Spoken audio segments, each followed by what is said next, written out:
श्री हनुमान जी महाराज का प्रागट्य हुआ।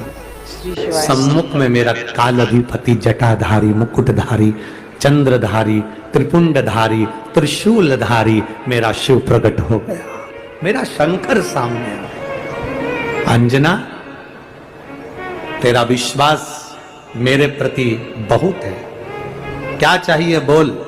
अंजना कहती है मेरी संतान नहीं है, औलाद नहीं, औलाद नहीं। पर अंजना, तेरे भाग्य में संतान का सुख नहीं।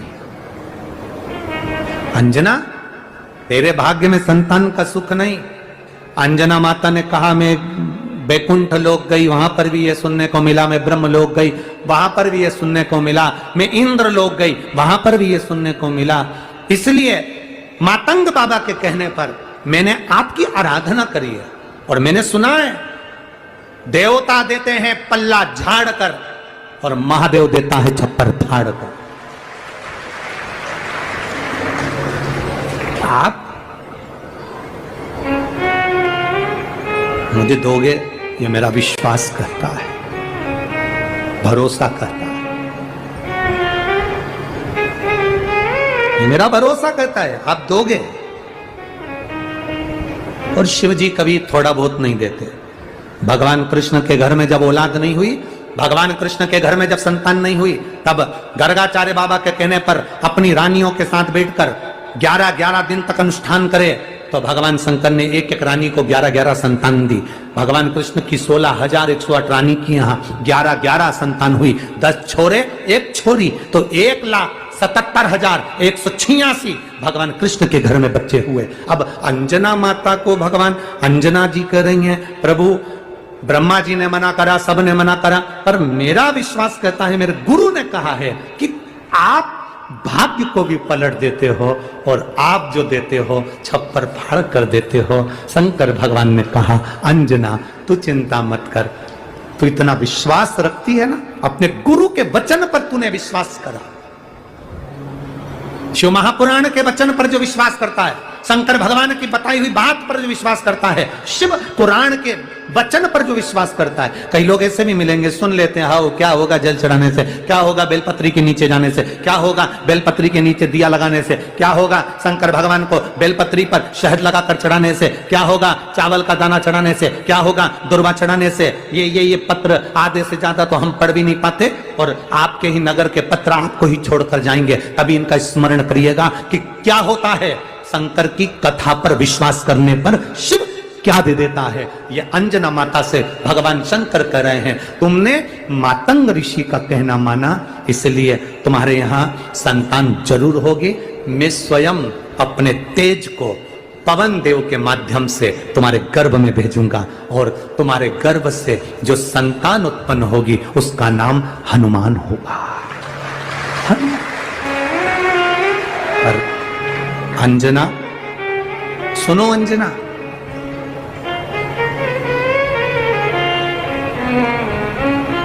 अंजना सुनो,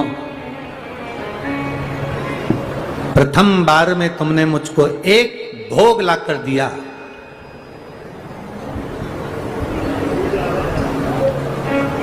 छप्पन भोग में से प्रथम भोग मुझे लाकर दिया और आखिरी के 5 भोग रह गए थे।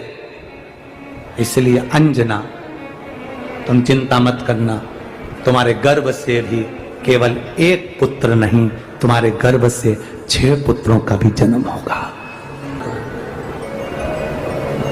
और समय आया और उस समय के अंतर्गत मां के सुंदर आनंद से पवन तनय संकट हरन मंगल मूर्ति रूप राम लखन सीता सहित हृदय बसौ सुरभूप। शिव के एक अंश मात्र, शंकर का एक स्वरूप माता अंजना के गर्भ में पहुंच गया।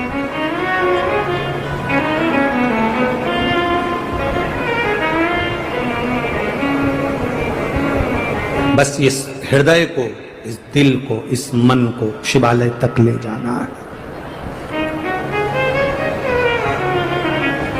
और जब ये मन, जब ये चित्त शिवालय तक पहुंच जाए तो समझ लो कि तुम्हारी जिंदगी की सार्थकता हो गई। सार्थकता है तुम्हारे जीवन की।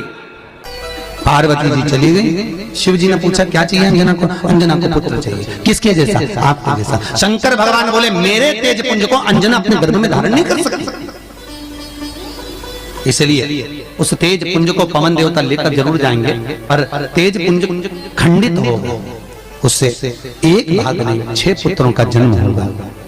तो माता अंजना के गर्भ में जब भगवान शिव स्वयं जाकर विराजमान हुए, शंकर के 6 स्वरूप, सबसे पहले पूर्णिमा के दिन, चैत्री पूर्णिमा के दिन श्री हनुमान जी महाराज का प्रागट्य हुआ।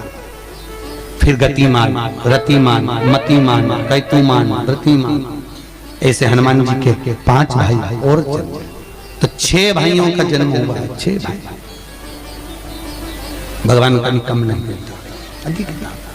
और आज भी नियम है महाराज, जिसकी फैक्ट्री नहीं चलती हो, प्रॉपर्टी की आप खरीदारी बेचादारी करते हो, प्रॉपर्टी से जुड़ा हुआ काम करते हो, या लोहे से जुड़ा हुआ करते हो, या फैक्ट्री आदि का कर्म करते हो, कोई मैन्युफैक्चरिंग करते हो, वो नहीं चल रहा, तो हनुमान जी के उल्टे पांव का सिंदूर लीजिए और हनुमान जी के दूसरे नंबर के भाई गतिमान का नाम लीजिए। किसका नाम लेना है? गतिमान। गतिमान का नाम लेकर फैक्ट्री के बाहर या फैक्ट्री पर एक स्वस्तिक का निर्माण कर दीजिए। हनुमान जी के उल्टे पांव कोई काम नहीं निकालेगी, उन्नति की ओर ही निकल जाएगी, कभी घाटे की ओर नहीं जाएगी। गतिमान का नाम। रतिमान, केतुमान, मतिमान, ये जितने भी नाम है हनुमान जी के भाइयों के, ये सब कल्याण करते, एक एक नाम कल्याण करते हमारे। एक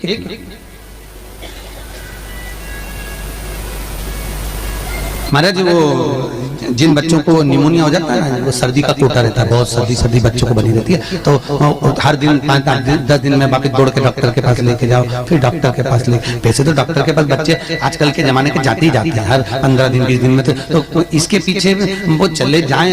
एक हास्य व्यंग में हमसे पूछा किसी ने, महाराज जी आज के बच्चे बार बार हॉस्पिटल डॉक्टर के क्यों जाते हैं? तो हमने कहा देखो भैया, बच्चा जहाँ जन्म लेता है उनसे प्रेम ज्यादा होता है। पहले नानी के घर में पैदा होता था, इसलिए नानी के घर ज्यादा जाता था, दादी के घर में ज्यादा पैदा होता था, इसलिए दादी के घर ज्यादा जाता था। आज के बच्चे हॉस्पिटल में ज्यादा पैदा होते हैं, इसलिए हॉस्पिटल ज्यादा घूमने जाते हैं।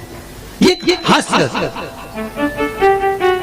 पर यदि बच्चे को सर्दी ज्यादा होती है, निमोनिया ज्यादा होता हो, ठंडक का कोटा ज्यादा रहता हो, तो पीपल के 5 पत्ते महाराज उस पर घृत लगाकर हनुमान जी के तीसरे नंबर के भाई व्रतिमान का नाम लेकर, व्रतिमान का नाम लेकर बच्चे की छाती पर एक वस्त्र से उसको बांध दीजिए, रात्रि भर बंधे रहने दीजिए महाराज। और बांधना कौन से दिन है? 12 तिथि को, बस एक बार बांधना, उसके बाद सर्दी का कोटा नहीं रहता महाराज, बच्चा स्वस्थ अपने आने में। व्रतिमान हनुमान जी महाराज के जितने भी भाई हैं, सबका आनंद सुख चरणारविंद का सुख देने वाला भगवान श्री हनुमान जी महाराज चैत्र की पूर्णिमा के दिन प्रकट होते हैं महाराज। पवन तनय संकट हरन मंगल मूरत रूप, राम लखन सीता सहित हृदय बसौ सुर। श्री हनुमान जी महाराज का प्रागट्य होता है, चारों तरफ सुख ही समाहित हो जाता है, आनंद ही आनंद स्थापित हो जाता है चारों। अब दोनों में अंतर देखिए। हनुमान जी की जब स्तुति गाई जाती है तो बोला जाता है विद्यावान गुणी अति चातुर। फिर से बोलो एक बार लाइन से, विद्यावान गुणी अति चातुर। हनुमान जी विद्यावान थे और लंका का राजा रावण विद्वान था। क्या था? जम के बोलो विद्वान। ये विद्यावान, वो विद्वान। तो एक प्रश्न सामने खड़ा होता है कि विद्यावान और विद्वान में क्या अंतर है? हनुमान जी विद्यावान गुणी अति चातुर, रावण विद्वान, तो दोनों में अंतर क्या है? विद्वान ये भी विद्वत्ता से वो भी पढ़ा लिखा, ये नहीं पढ़ा। अष्ट सिद्धि नवनिधि उनके पास में, इसके पास। तो फिर अंतर क्या है? तो शिव महापुराण की कथा कहती है, जिस व्यक्ति को पढ़ कर विद्या अर्जन कर खूब पढ़ाई करते करते करते करते करते करते अच्छा पद जब मिल जाता है और उसको जब अहंकार आ जाता है तो वो विद्वान हो जाता है। और जिसको पढ़ पढ़ कर खूब अच्छी सिंहासन भी मिल गया, उसके बाद भी उसका चित्त वृत्ति नम्र होता चले जाता है, तो वो विद्यावान हो गया। विद्वान में अहंकार है, विद्यावान में नम्रता है। बहुत ध्यान देना हमारा। कई लोगों को पढ़े लिखे थे अप टू डेट बन के हमारे बराबर कोई अहंकार आ गया, मतलब तुम विद्वान हो, बहुत विद्वान हो, मना नहीं है, तुम्हारे में विद्वत्ता की कमी नहीं है, सारे वेद पुराण शास्त्र सब तुम्हारे में भरे हुए हैं, सारी पढ़ाई लिखाई तुमने भरी हुई है, तुम बहुत विद्वान हो।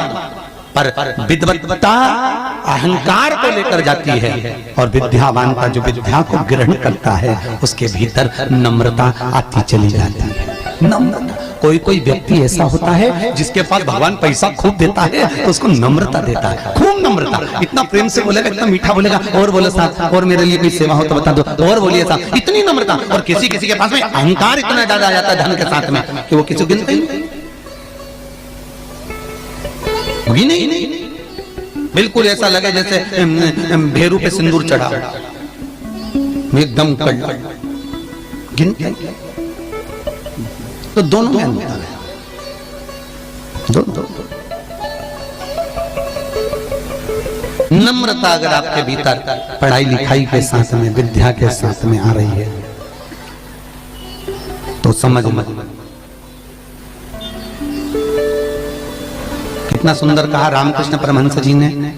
रामकृष्ण परमहंस जी से स्वामी विवेकानंद जी ने पूछा, आपकी निगाह में खूब पढ़ा लिखा व्यक्ति कैसा होता है? रामकृष्ण परमहंस कहने लगे, जीरो। कैसा होता है? शून्य। स्वामी विवेकानंद ने फिर रामकृष्ण परमहंस से पूछा, आपकी दृष्टि में बहुत पढ़ा लिखा, बहुत पैसे वाला, धनपति व्यक्ति कैसा होता है?